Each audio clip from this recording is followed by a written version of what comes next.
დღეს საქართველოს პარლამენტის ეროვნული ბიბლიოთეკის მეხუთე კორპუსში ახალი საპრეზენტაციო სივრცე ეკოდარბაზი გაიხსნება.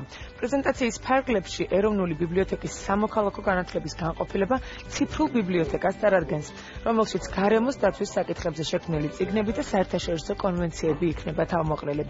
ახლად შექმნილ დარბაზში სტუმრობა და ღონისძიების გამართვა ნებისმიერ მსურველს შეეძლება.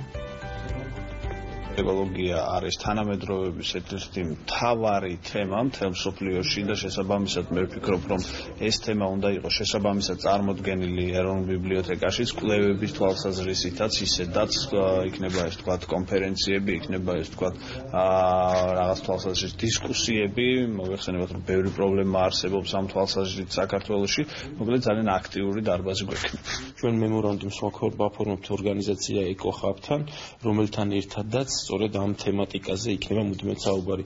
გარდა ამისა, ამ დარბაზშივე ხელმისაწვდომი იქნება შესაბამისი ლიტერატურა და ყველა დაინტერესებულ პირს შეუძლია მობრძანდეს ამ დარბაზში გაეცნოს ამ საკითხისადმი დაკავშირებულ პრობლემებს